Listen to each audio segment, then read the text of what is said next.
दोस्तों नमस्कार। हाल ही में एक इम्पॉर्टेंट राइट जो है वो इंडिया में भारत में चर्चा में बना हुआ है। इसे कहा जा रहा है राइट टू बी डिस्कनेक्टेड। आइए जानते हैं क्या है, क्यों ये चर्चा में लगातार बना हुआ है।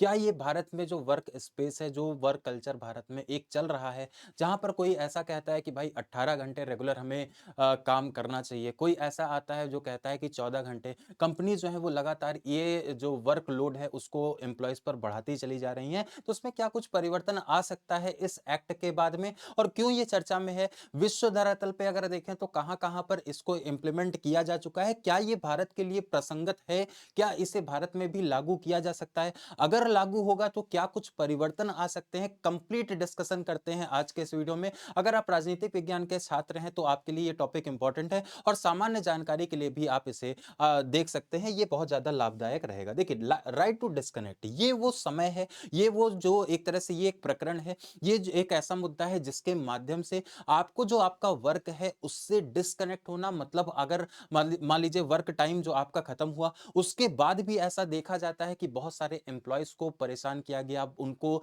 वर्क के बाद भी टाइम जो उनका टाइम स्लॉट है उसके बाद भी परेशान किया जाता है, वर्क में लगातार शोषण उनका किया जाता है ना। ऐसा देखने को मिलता है, चाहे वो प्राइवेट सेक्टर हो चाहे वो गवर्नमेंट सेक्टर हो। तो वहां पर एक मुद्दा आता है राइट टू डिस्कनेक्ट का। देखिए इसमें क्या होता है, किस तरह से ये चीजें की जाती हैं, अभी विश्व में कहां-कहां पर इसे लागू किया गया है, सबको संपूर्ण समझेंगे आज के इस वीडियो में। देखिए, सबसे पहले आपको बताएं, ये जो एक्स्ट्रा प्रेशर आता है जिसकी वजह से बहुत सारे एम्प्लॉयज जो हैं उनकी मेंटल हेल्थ, बहुत सारे एम्प्लॉयज जो हैं उनकी फिजिकल हेल्थ, उसमें बहुत सारे इंपैक्ट देखने को मिलते हैं, है ना। तो ये एक वर्किंग कल्चर जो है उसमें थोड़ा सा सुधार की लगातार डिमांड उठती है।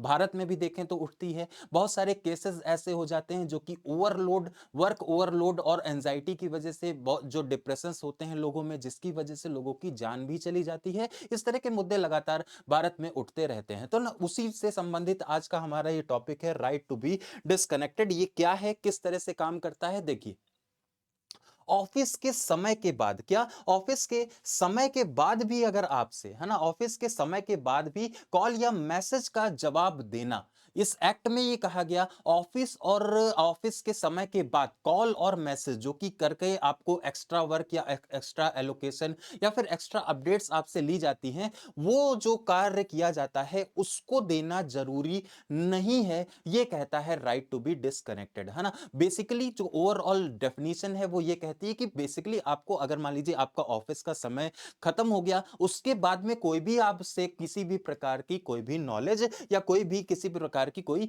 जानकारी नहीं दे सकता। मतलब आपका अगर समय खत्म हो गया है तो आपको फिर किसी भी आधार पर कोई भी डिस्टरबेंस नहीं किया जाएगा। ये कहलाता है राइट टू डिस्कनेक्ट बिल, है ना। ये कहलाता है राइट टू डिस्कनेक्ट बिल। अब देखिए, ऑफिस के समय के बाद हो गया, ठीक है। उसके बाद में एक और चीज इसमें आती है, चर्चा में ये क्यों बना, हाल ही में एक कंपनी के कर्मचारी का की कथित तौर पर अगर देखें तो कार्य के दबाव के कारण बहुत बार भारत में ऐसा देखा जाता है, वर्क का जो ये लगातार प्रेशर बढ़ रहा है एम्प्लॉयज पर, उसकी वजह से बहुत सारे लोगों को अपनी जान तक दे देनी पड़ती है, वह या उससे वो परेशान होकर के उनकी मौत हो जाती है। तो वही एक चीज यहां पर, एक प्रकरण यहां पर आया, मौत के बाद कार्यस्थल पर मानसिक स्वास्थ्य संबंधी मुद्दा चर्चा का विषय बन जाएगा। तो मतलब ये क्या है, कार्यस्थल पर ये जो मौत हुई है उसकी वजह से जो कार्यस्थल पर लगातार तनाव बढ़ रहा है उसकी वजह से ये चर्चा में बना हुआ है। और ऐसा माना जा रहा है कि लगातार कंपनीज, प्राइवेट कंपनीज इसमें शोषण करती हैं, जिसके बाद में एम्प्लॉयज की मानसिक स्थिति इतनी ज्यादा बिगड़ जाती है जो कि आगे चल करके मौत का कारण भी बनती है। तो इस वजह से ये आया है चर्चा में राइट टू डिस्कनेक्ट। हाल ही में बहुत सारे देशों में, जैसे फ्रांस ने इसको शुरुआत की थी, ऑस्ट्रेलिया ने भी इसको इंप्लीमेंट किया है, बहुत सारे देशों ने, अभी आगे उन पर हम लोग बात भी करेंगे कौन कौन देश है, और उन्होंने इसको अप्लाई भी किया है। आइए समझते हैं। देखिए देखिए, सबसे पहले आपको बताएं, ये जो राइट टू डिस्कनेक्ट बिल है दुनिया में 13 देशों में लागू भी हो चुका है। भारत में इसकी बात हो रही है, लेकिन ये भारत के पहले 13 देशों में लागू भी हो चुका है। इसकी जो शुरुआत होती है वो फ्रांस से, कहां से, फ्रांस से होती है, ये आपको याद रखना है, फ्रांस से इसकी शुरुआत होती है। और उसके साथ में ये इसके अनुसार ऑफिस के समय खत्म होने के बाद में एम्प्लॉयज के बाद में एम्प्लॉयज को पूरा अधिकार है कि वो अपना फोन बंद कर सकते हैं, जो कि एक बहुत बड़ा मुद्दा रहता था, जो कि मानसिक जो स्थिति, मानसिक जो एक इनस्टेबिलिटी लोगों के दिमाग में बन रही है, क्योंकि उनको काम तो मतलब जो ऑफिस में काम कर रहे हैं उतना तो ठीक है, लेकिन उसके बाद भी उनके पास में बहुत सारे रिक्वायर्ड टारगेट्स होते हैं जो कि फोर्स किया जाता है एम्प्लॉयज को पूरा करने के लिए। इसकी वजह से बहुत सारी दिक्कतें आती हैं और इसी वजह से इस एक्ट को लाया गया। 13 देशों ने, विश्व में ऐसा नहीं है कि पहली बार भारत में ही इसकी चर्चा हो रही है, 13 देशों ने इसको इंप्लीमेंट भी कर लिया है। जो शुरुआत हुई थी वो हुई थी फ्रांस के द्वारा, फ्रांस ने इसको शुरुआत किया था, लेकिन उसके बाद में इसको आगे चल करके 13 देशों ने फॉलो भी किया है। अब देखिए, इसके लिए कई देशों ने कानून लागू कर दिया है और अब इस कानून को लेकर के भारत में अब इसको चर्चा हो रही है। मतलब बेसिकली क्या है, वर्क जो है हमारा ऑफिस का जो हमारा काम है, आपका ऑफिस का जो काम है वो ऑफिस के समय पर ही पूरा हो जाए, इसकी ये बात करता है बेसिकली। अगर उसके बाद में कोई काम हमें दिया भी जा रहा है तो हम लोग उसको मना कर सकते हैं, इस तरह की अवधारणा पर यह चर्चा करता है। तो राइट टू डिस्कनेक्ट ये हो जाएगा, ठीक है। मतलब किसी भी प्रकार से कोई भी कनेक्शन आप अगर नहीं स्थापित करना चाहते, अगर करना चाहते हो तो ठीक है, अगर लेकिन नहीं करना चाहते तो आप उसको पूरी तरह से इग्नोर कर सकते हो। देखिए क्या हुआ, एक रिसर्च इंस्टीट्यूट है जिसे एडीपी रिसर्च इंस्टीट्यूट के एक अध्ययन है, जिसके अनुसार जो 49% भारतीय श्रमिक है ना, उनको उनका जो मानसिक प्रभाव, मानसिक जो एक तरह से स्तर है उस पर नकारात्मक जो प्रभाव है वो डाल रहा है उनका कार्य स्थल। वर्क प्लेस जो है वो हमेशा एक निगेटिव इंपैक्ट डाल रहा है, वर्क स्पेस जो है वो निगेटिव इंपैक्ट इस वजह से क्योंकि वहां पर बहुत ज्यादा यहाँ पर शोषण होता है ना, उनके अधिकारों की बात नहीं होती, काम से ज्यादा जो उनका कैपेसिटी है, वेतन से ज्यादा उनसे काम लिया जाता है। तो ये सारी चीजें वर्क प्लेस पे होती है जिसकी वजह से ये चर्चा में बना हुआ है ना। तो ये एडीपी रिसर्च इंस्टीट्यूट के द्वारा एक अध्ययन किया गया है जिसमें 49% लोगों को ऐसा माना गया है कि वो कार्यस्थल पर उनका जो कार्यस्थल है, कार्यस्थल पर जो रूपरेखा है उसकी वजह से उनके स्वास्थ्य पर प्रभाव पड़ रहा है। ये नंबर बहुत बड़ा है, 49% भारतीय हैं, ठीक है।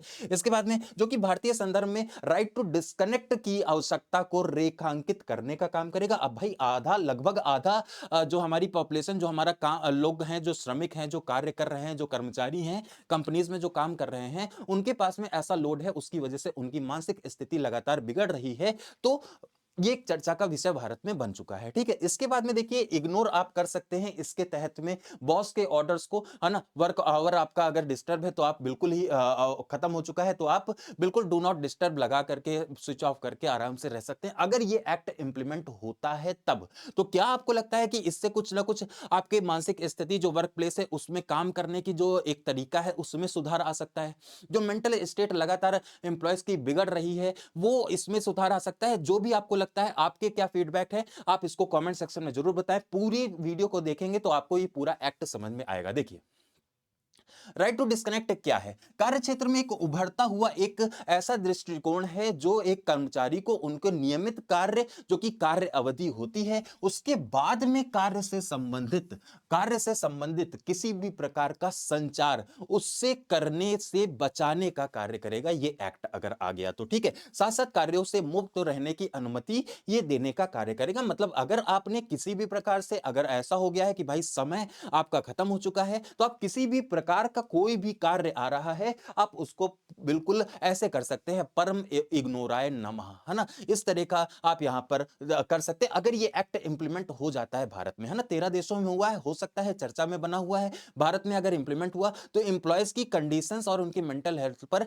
एक अच्छा प्रभाव डालेगा। तो चर्चा में लगातार बना है, जो कि एक अच्छी पहल भी मानी जा रही है। अब देखिए, यह कार्यस्थल में एक कार्यस्थल और घर के बीच में की सीमाओं को पुनः परिभाषित करने के लिए एक आवश्यक उपकरण माना जा रहा है। इसे कर्मचारियों को अपने सामान्य समय अतिरिक्त कार्य संबंधी संचार का उत्तर देना, अपने व्यक्तिगत समय का अपने लिए प्रयोग करना, तनाव एवं थकावट को कम करना जैसे अधिकार शामिल हैं। अपने परिवार को समय दीजिए, क्योंकि हम लोगों ने देखा कि भाई बहुत सारे लोग केवल काम करने की वजह से अपने परिवार को समय नहीं दे पाते, अपनी थकान को नहीं दूर कर पाते, अपने आप को शारीरिक तौर पर नरिश नहीं कर पाते, जिसकी वजह से बहुत सारी हेल्थ के इश्यूज आ रहे हैं, रिलेशनशिप के इश्यूज आ रहे हैं, फैमिली के इश्यूज आ रहे हैं। ये सारी चीजें ना होने पाए, इस वजह से इसको यहां पर इंप्लीमेंट करने की बात की जा रही है। अब देखिए, अगर डब्ल्यूएचओ की बात करें तो उनके अनुसार 15% कामकाजी जो वयस्क है ना, वो चिंता, अवसाद और अन्य मानसिक जो एक तरह से स्वास्थ्य है उनके विकारों से परेशान हैं। ऑस्ट्रेलिया ने इसको वर्क लाइफ बैलेंस को मेंटेन मेंटेन करने के लिए इंप्लीमेंट किया है, हाल ही में भी किया है, ये रिसेंट में करंट में हुआ है।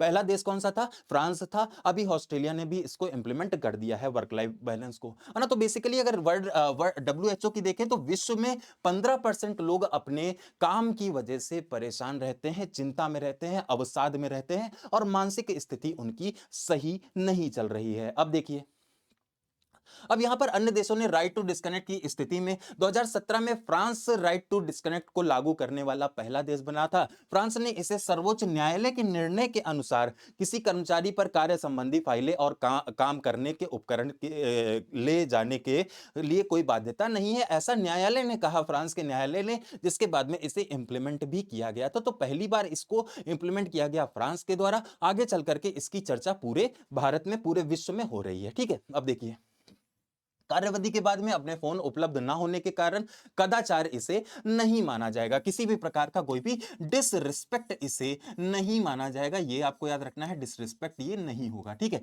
उसके बाद में आता है राइट टू डिस्कनेक्ट संबंधी कानून। नियोक्ताओं के लिए आपात स्थिति को छोड़ करके कार्यावधि के बाद कर्मचारियों से संपर्क करने को अवैध बना देगा, पूरी तरह से ये अवैध बना देगा। बॉस कॉल कर रहे हैं तो आप लाल बटन यहां पर प्रेस कर सकते हैं। तो बहुत सारे जो एम्प्लॉइज हैं जो कि प्राइवेट नौकरी में किसी तरह से किसी ना किसी के साथ में जुड़ करके कार्य कर रहे हैं, तो उनके लिए यहां पर थोड़ा सा सुखद एक न्यूज है, क्योंकि बॉस का जब फोन आता है ना, तो पारिवारिक जीवन में जो भी हो रहा हो ऑफिस के बाद, है ना, उसमें एक डिस्टरबेंस जरूर क्रिएट हो जाता है। तो आप उसको पूरी तरह से इग्नोर कर सकते हैं अगर ये एक्ट इंप्लीमेंट भारत में हो जाता है तो। ठीक है, अब देखिए, इसके बाद में एक आता है कि कार्य की बेहतर स्थिति के संदर्भ में भारत की स्थिति, राइट टू एजुकेशन को मान्यता देने वाली विशिष्ट कानून यहां पर कोई भी नहीं है। हालांकि इसको भारत के संविधान में मेंशन किया गया है, हम लोगों ने डीपीएसपी में इसके बारे में बात की है कि डीपीएसपी में इसको इंक्लूड किया गया है। देखिए कैसे किया गया है, आइए समझते हैं। देखिए, डीपीएसपी में हम लोगों ने देखा है आर्टिकल नंबर 38, है ना, भारत की संविधान में इसको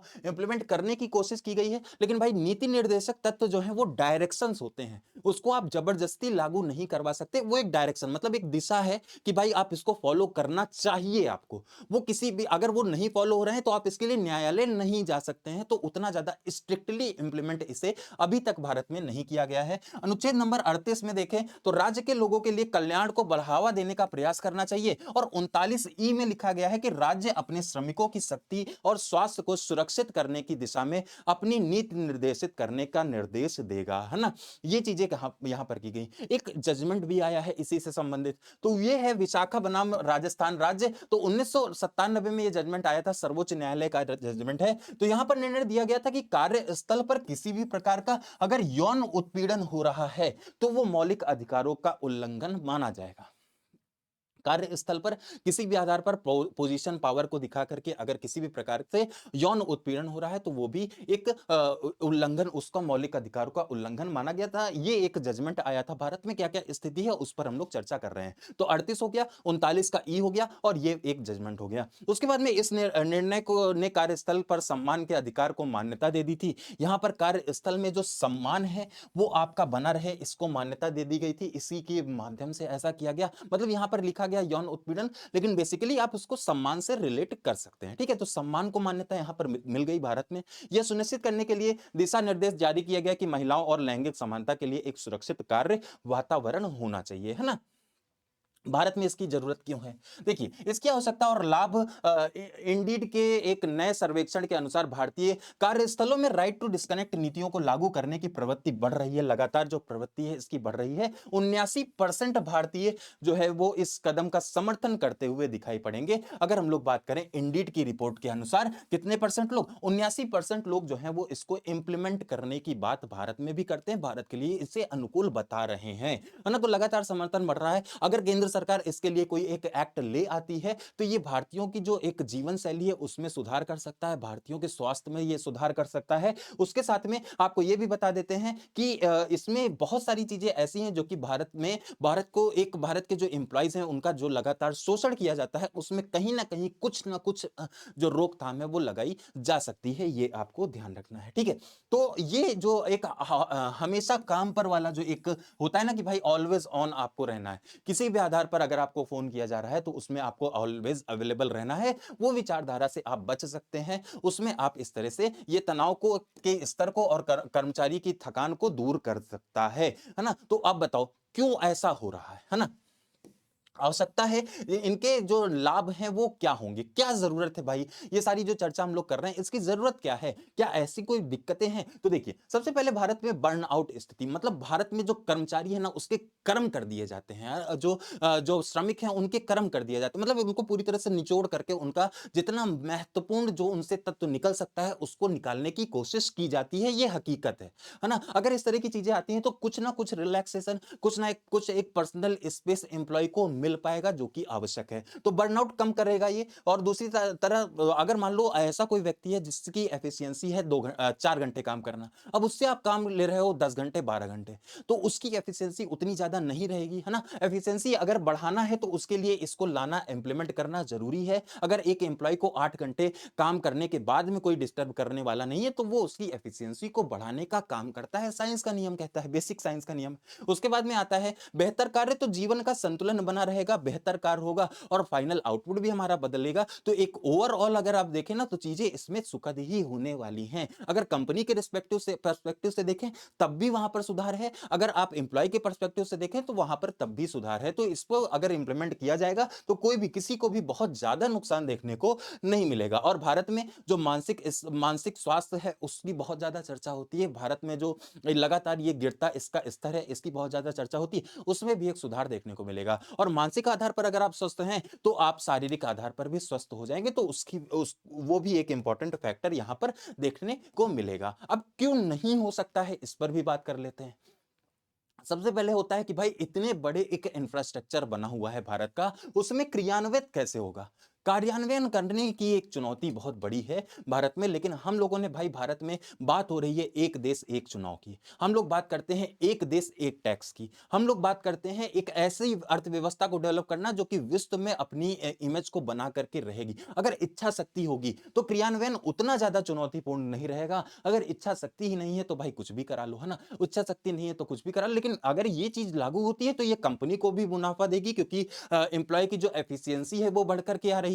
और एम्प्लॉय को तो फायदा दे ही रही है, क्योंकि उनकी मेंटल और फिजिकल हेल्थ पर ये सुधार सीधा सीधा प्रभाव डालने का काम कर रहा है। उसके बाद में देखिए, लचीलापन नहीं है भारत में। भारत में जो संशोधन होते हैं कंपनी स्तर पर, वहां पर कमी है। कहीं ना कहीं देखने को यह मिलता है कि भाई लचीलापन, फ्लेक्सिबिलिटी है ही नहीं। हम लोग जो अपने रिजिड प्रोसेसेस हैं, उससे निकल करके आगे आ ही नहीं पाते हैं, जो कि एक बहुत बड़ा चैलेंज इसको इंप्लीमेंट करने में रहेगा। तीसरे नंबर पे आता है त्वरित निर्णय में बाधा, है ना? तुरंत जो इंस्टेंट एक होता है ना डिसीजन लेना, तो वो एक भारत में प्रोसेस है नहीं भाई। भारत में बिल पेश होगा, फिर उस पर चर्चा होगी, उसको ऑथेंटिक अगर माना गया, तब उसको आगे लेकर के आया जाएगा। तो एक त्वरित घटना भी नहीं है, इस वजह से इसकी इंप्लीमेंटेशन में थोड़ा सा टाइम लगेगा, है ना? तो भारत में इसकी बहुत ज्यादा नीड है। पहली चीज तो ये है ना? भारत में इसको अगर लाया जाएगा, तो भारत के भारतीयों की जो जितने जो ये लोग काम कर रहे हैं, जो जितने भी ये श्रमिक वर्ग है, जो लगातार जो हमारे एम्प्लॉयज हैं, जो कर्मचारी हैं, सब लोग जितने भी लोग हैं, ओवर बर्डन इनको रख दिया गया है। उनकी जो पर्सनल स्पेस है, उसको पूरी तरह से खत्म कर दिया गया है। अगर ये चीज आती है भारत में, तो वो कहीं ना कहीं लाभदायक ही रहेगी। हर एक पर्सपेक्टिव से इसका लाभ होगा। तो है ना? तो भारत सरकार से ज्यादा ये निवेदन है ना? और ज्यादा से ज्यादा ये रिक्वेस्ट है कि भाई इस पर विचार करने की कोशिश की जाए, है ना? आपको क्या लगता है कि भाई इस तरह के अगर चेंजेस आएंगे, तो आपको किस तरह से, आपको उससे क्या बेनिफिट मिलेगा? ये आना चाहिए या नहीं आना चाहिए? जैसा भी, जो भी आपके विचार हैं, वो आप कमेंट सेक्शन में जरूर बताएंगे। और इसी तरह के वीडियो आपको लगातार शिक्षा टाउन पर मिलते रहेंगे। उसके लिए आप चैनल को सब्सक्राइब कर लीजिए और वीडियो को ज्यादा से ज्यादा शेयर करिएगा, ताकि ज्यादा से ज्यादा लोग अपना पॉइंट ऑफ व्यू इसमें पेश कर सकें। आज के इस वीडियो में इतना ही। जय हिंद।